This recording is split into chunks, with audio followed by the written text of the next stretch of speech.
Good evening, everyone. Just want to say congratulations to all the award winners and champions. It's such a fantastic achievement and you should all be very proud of yourselves. So thank you for allowing me to speak with you tonight. It's an honour to share my journey, not just as an athlete, but as someone who's experienced the highs of triumph and the lows of setbacks. Sport for me has been an incredible teacher in life, offering lessons of perseverance, resilience, and the importance of giving your best in everything you do. My story begins when I was 10 years old at Melbourne Water Polo Club. It was there that I first played flipperball, which is a kid's version of water polo, still involves drowning each other, just not the same sort of level of skills. And to be honest, I had no idea where that first game would take me. I simply loved being in the water, the thrill of the competition, and the camaraderie with my teammates. I was fortunate enough to have the opportunity to represent my club, state, and even the junior national team, even after missing out on a couple of those teams early on.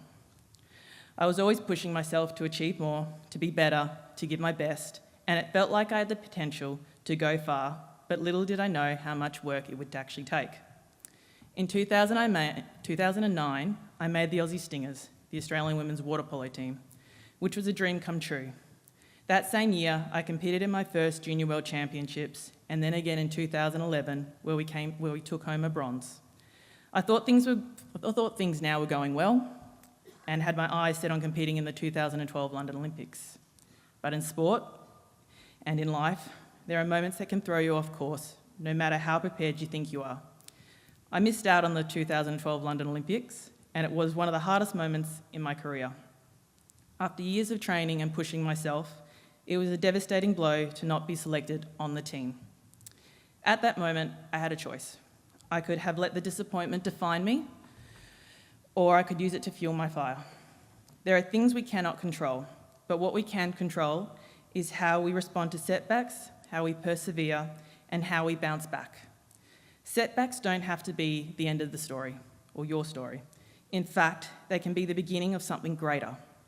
I used that moment of failure as motivation to work harder, to focus on what I could control, and to ensure that I was ready when the next opportunity came my way. I learned to embrace the process, even when it was difficult, and to give my all without knowing whether it would be enough. I chose to come back stronger, and 4 years later, I found myself representing Australia in Rio for my first Olympics. It was an incredible experience, one that I'd been working towards most of my life. But the journey didn't stop there, and I went on to compete in the Tokyo 2020 Olympics and recently in the Paris 2024 Olympics, where I had the incredible privilege of captaining the Aussie Stingers to a silver medal. There's the medal. Thank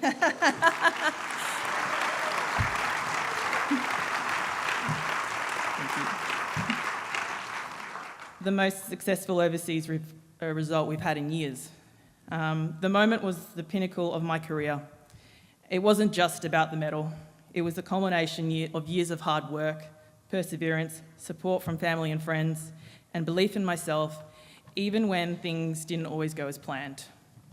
Even though sport has given me so much, it does not define who I am. My identity isn't just as a water polo player, it's as someone who strives to achieve in all areas of life. My journey has taught me the importance of balance. While water polo is an enormous part of my life, demanding so much of my time and energy, I knew that it couldn't be my entire identity, and I needed to prepare for life outside of the pool. Alongside training and competitions, I made sure to focus on my education, because while sport is something I do, it's not who I am. I've always believed that the skills and attitude required to excel at water polo or at sport should also be applied to life outside of sport. That's why I've committed to my studies and am currently pursuing a master's in medical ultrasound, taking next year off to focus on that aspect of my life, though I'm sort of questioning it now. I believe we should always keep growing, learning, and challenging ourselves no matter what stage we are in. One of the most valuable lessons I've learned is to control what I can control. In sport, there are so many variables outside of your influence, like injuries, selection decision, and even how your opponents perform. But what you can control is your preparation, your attitude, and your effort. Every time I dive into the pool, I know that giving my best is something that's always within my power, and that even if the outcome isn't always what I want, I can always be proud of the work I put in. This mindset has helped me not just in sport, but also in balancing my studies and my life. Giving your best is something that no one can ever take away from you. Now, as I reflect on everything I've been through, from the early days at Melbourne Water Polo Club, to drowning people with little skill, to now standing on the Olympic podium, I realise how much I've grown, not just as an athlete, but as a person. Every challenge, every success, and every decision brought me to where I am today. It's not always about winning, even though it is nice, but about the person you become along the way, the resilience you build, the relationships you form, and the lessons you learn. To those of you here today, especially the young athletes, I want to say this: you will have moments of triumph and you will have moments of hardship. It's during those hard times that you'll discover your true strength. In those moments, remember, you always have the power to control how you respond. Believe in yourself and never forget what truly matters is giving your best no matter the outcome. Above all, remember that sport is something you do, but it's not all of who you are. There's a whole world of possibilities waiting for you, both inside and outside of the pool, the field, or the court. Find balance, embrace every opportunity, and keep striving to be the best version of yourself in every aspect of your life. You are all capable of achieving greatness in whatever you set your mind to. If you have a dream, the most important elements are being consistent, disciplined, and having unwavering belief in yourself. Good luck, and thank you.